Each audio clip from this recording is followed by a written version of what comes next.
Hello and welcome back for chapter 3 of George's Marvellous Medicine. This chapter is called George Begins to Make the Medicine. George took an enormous saucepan out of the cupboard and placed it on the kitchen table. "George," came the shrill voice from the next room, "what are you doing?" "Nothing, Grandma," he called out. "You needn't think I can't hear you just because you closed the door. You're rattling the saucepans." "I'm just tidying the kitchen, Grandma."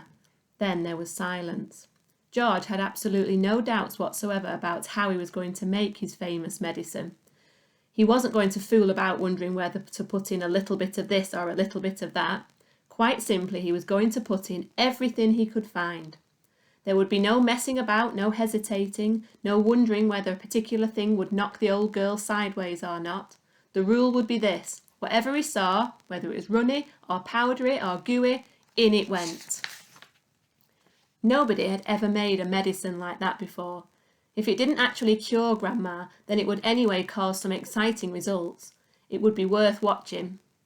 George decided to work his way round the various rooms one at a time and see what they had to offer. He would go first to the bathroom. There are always lots of funny things in a bathroom. So upstairs he went, carrying the enormous two-handled saucepan before him. In the bathroom he gazed longingly at the famous and dreaded medicine cupboard, but he didn't go near it. It was the only thing in the entire house he was forbidden to touch.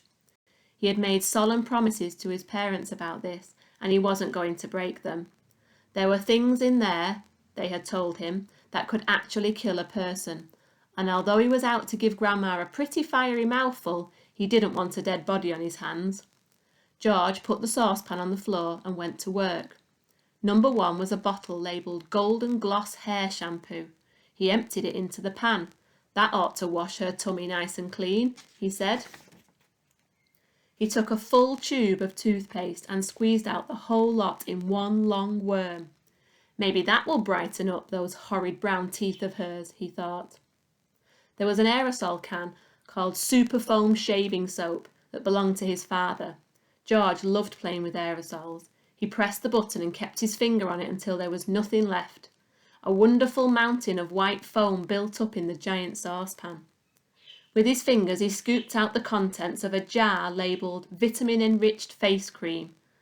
In went a small bottle of scarlet nail polish. "If the toothpaste doesn't clean her teeth," George said, "then this will paint them as red as roses." He found another jar of creamy stuff labelled Hair Remover. It said, "Smear on your legs and remain for 5 minutes. George tipped it into the saucepan. There was a bottle with yellow stuff inside that said, "Dishworth's Famous Dandruff Cure." In it went. There was something called Brilliant Cleaning Cream for False Teeth. It was a white powder.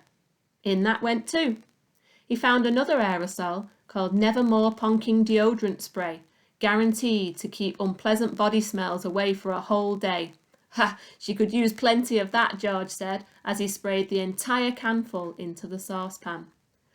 Liquid Paraffin, the next one was called. It was a big bottle. He didn't have the faintest idea what it did to you, but he poured it in anyway. That, he thought, looking around him, was about all he could find in the bathroom. On his mother's dressing table in the bedroom, George found yet another lovely can. It was labelled Helga's Hair Set. Hold 12 inches from your hair and spray. He squirted the whole lot into the saucepan. He did enjoy squirting these creams. There was a bottle of perfume called Flowers of Turnips. It smelt like old cheese. In it went. And in too went a large round box of powder called Pink Plaster. There was a powder puff on top, so he threw that in as well. He found a couple of lipsticks, and he pulled out the greasy red things from their little cases and added those to the mixture. The bedroom had nothing more to offer, so George carried the enormous saucepan downstairs again and trotted into the laundry room, where the shelves were full of all kinds of household items.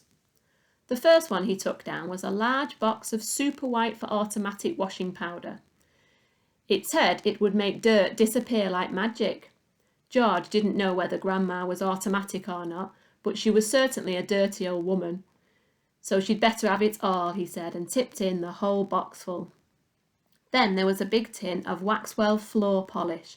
It said it removed filth and foul messes from the floor to leave everything shiny bright.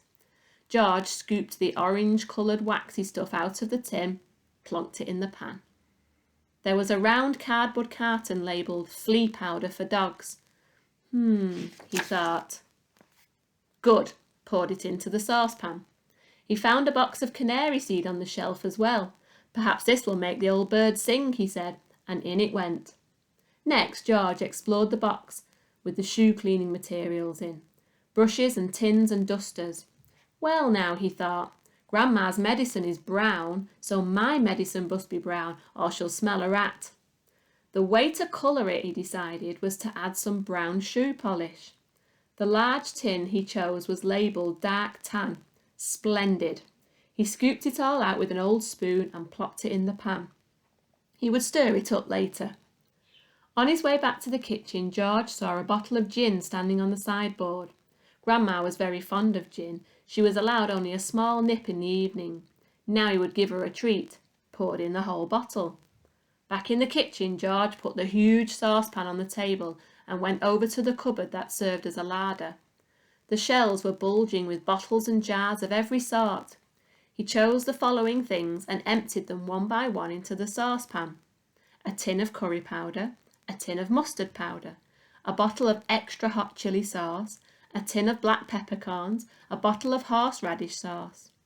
There, he said, that should do it. George, came the screechy voice from the next room. Who are you talking to in there? What are you up to? Nothing, Grandma, absolutely nothing, he called back. Is it time for my medicine yet? No, Grandma, not for half an hour. Well, just you see you don't forget it. I won't, Grandma, George said. I promise. Join me next time for Chapter 4.